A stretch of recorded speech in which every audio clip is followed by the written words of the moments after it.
Assalamualaikum warahmatullahi wabarakatuh.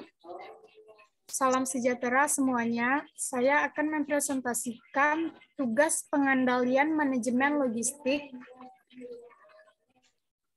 yang disusun oleh yang pertama saya sendiri, Sivana Frida, nomor BP 21313, dan rekan saya, Fastila Azizah, nomor BP 21332. Yang berjudul Pengembangan Model Sistem Dinamik Pemenuhan Logistik Beras untuk Menjaga Stabilitas Harga Beras, Studi Kasus Provinsi Jawa Timur. Pendahuluan yang akan disampaikan oleh Fastila Azizah. Kepada Fastila dipersilakan. Baiklah, yang pertama pendahuluan. Beras sampai saat ini masih tetap menjadi konsumsi makanan pokok masyarakat Indonesia umumnya, dan Jawa Timur khususnya.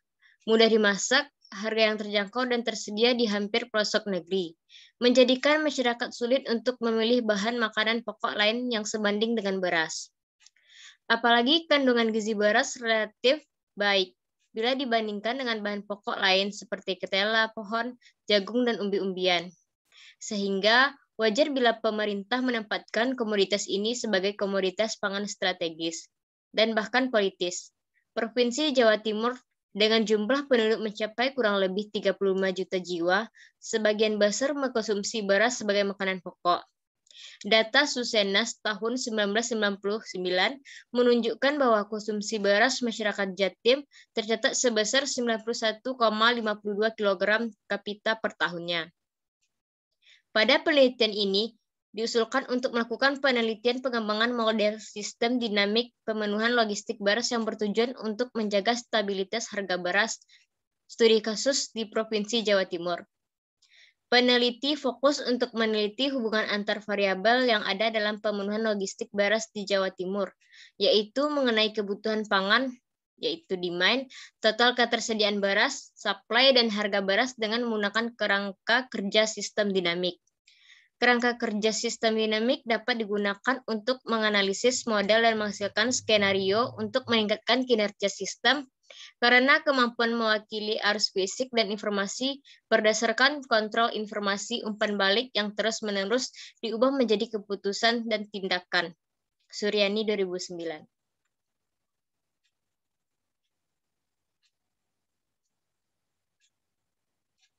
Selanjutnya yang akan dibacakan oleh saya sendiri. Metodologi. Ada teori menyatakan bahwa sistem dinamik merupakan penggambaran dari perilaku sistem yang mana memiliki hubungan interdependensi dan berubah terhadap waktu. Sterman 2000. Menurut Sterman, bahwa sistem dinamik merupakan cara yang paling populer dalam proses pemodelan karena dapat menggambarkan kondisi di lingkungan yang akan dimodelkan semirip mungkin dengan kondisi seperti yang ada di lingkungan nyata. Dapat dikatakan bahwa sistem dinamik merupakan umpan balik atau feedback struktur yang saling berkaitan dan menuju ke arah keseimbangan.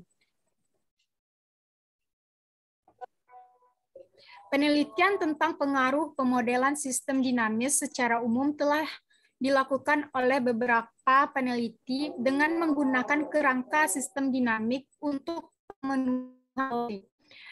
menjaga stabilitas harga beras di Jawa Timur, untuk menggambarkan perilaku stabilitas harga, dan untuk menghasilkan skenario beberapa kebijakan di masa depan untuk meningkatkan pemenuhan logistik pangan serta menjaga stabilitas harga beras. Lancovihina 2001 meneliti tentang penggunaan sumber daya dan kemajuan teknologi di bidang pertanian mengenai analisis kesetimbangan dinamis umum. Menurut penelitiannya, beberapa faktor yang mempengaruhi kesetimbangan dinamis umum meliputi efek pada ekonomi, pertumbuhan penduduk, dan sumber daya lingkungan terhadap kebutuhan pangan. Selanjutnya akan dibacakan oleh Fastila. Kemudian ada hasil dan pembahasan.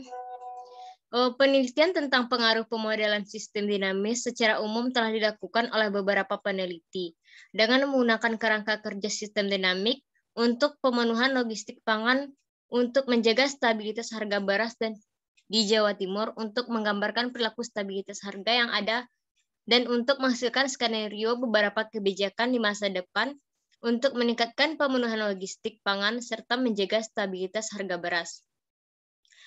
Lankovicina 2001 meneliti tentang penggunaan sumber daya dan kemajuan teknologi di bidang pertanian mengenai analisis kesetimbangan dinamis umum. Menurut penelitiannya, beberapa faktor yang mempengaruhi kesetimbangan dinamis umum meliputi efek pada ekonomi, pertumbuhan penduduk, dan sumber daya lingkungan terhadap kebutuhan pangan beras.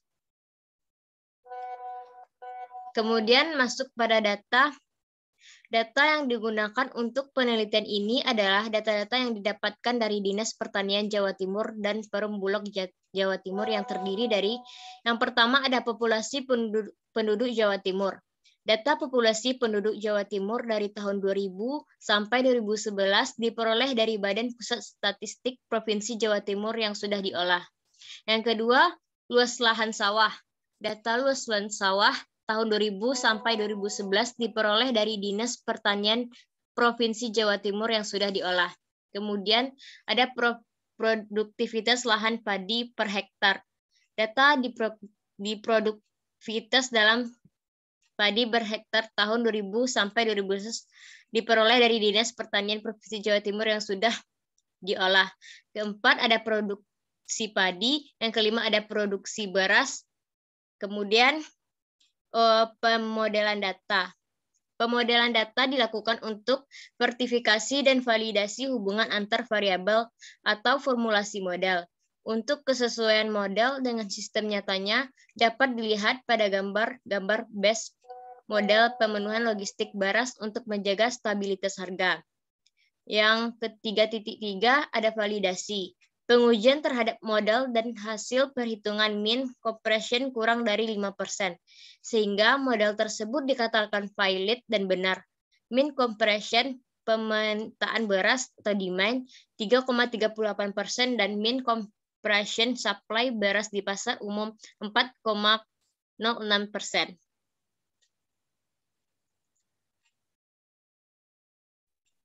Selanjutnya, saya akan menjelaskan pengembangan skenario kebijakan. Base model pemenuhan logistik beras yang penelitian buat valid, langkah selanjutnya membuat rancangan skenario untuk pemenuhan logistik beras. Dalam merancang skenario dengan cara mengubah nilai parameter yang paling berpengaruh sangat kuat terhadap base model untuk mengetahui kinerja sistem dari pemenuhan logistik beras yang dapat representasi kemungkinan hasil yang terjadi di masa mendatang, 10 tahun yang mendatang, baik secara optimis, nilai produktivitas tertinggi yang pernah dicapai, maupun pesimis, nilai produktivitas terendah yang pernah dicapai. Dan nilai rata-rata produktivitas yang sering terjadi dan struktur berguna untuk pemenuhan logistik beras dengan menambah variabel intensifikasi dengan penggunaan bibit unggul dan memperluas areal tanam melalui ekstensifikasi pola tanam. Skenario parameter. Base model rata-rata produktivitas tahun 2000 sampai dengan 2011 saat ini adalah 5,13 ton hektar berdasarkan data beras menurut Dinas Pertanian Provinsi. Skenario pesimis ini produktivitas lahan sawah diprediksi 4,2 ton hektar berdasarkan data beras menurut Dinas Pertanian Provinsi Jawa Timur.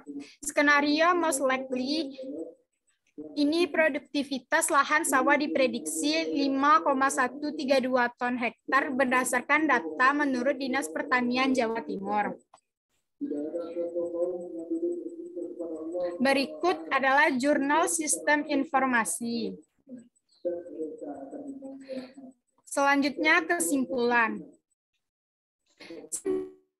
dari penelitian ini sebagai berikut. Yang pertama, model yang dikembangkan dalam penelitian ini telah valid melalui pengujian means comparison ditunjuk dengan nilai E kurang 5% pada permintaan beras, demand, dan supply beras di pasar umum. Yang kedua, total ketersediaan beras tertinggi pada tahun 2000 karena total lahan sawah masih luas dibandingkan setelah tahun 2000. Ketiga, rasio pemenuhan beras Provinsi Jawa Timur dari tahun 2013 sampai 2020 di atas 1, artinya pemenuhan kebutuhan beras di Provinsi Jawa Timur terpenuhi. Yang keempat, secara umum sampai tahun 2020, Provinsi Jawa Timur mampu memenuhi kebutuhan beras dan tidak perlu impor agar harga beras stabil sehingga petani merasa untung, hasil pertanian diserap Bulog, dan konsumen sehari-hari tetap aman karena cadangan beras tersedia dan aman. Berikut saran yang akan disampaikan oleh Fasila. Pengembangan penelitian selanjutnya dapat ditambahkan lebih banyak variabel yang mempengaruhi produktivitas, sehingga dapat dikembangkan skenario intensifikasi dan skenario ekstensifikasi yang lebih beragam. Baiklah, sekian hasil presentasi kami. Mungkin saya kembalikan kepada moderator. Baiklah, sekian hasil presentasi kami. Mohon maaf apabila ada kesalahan kata. Kami akhiri. Wassalamualaikum warahmatullahi wabarakatuh.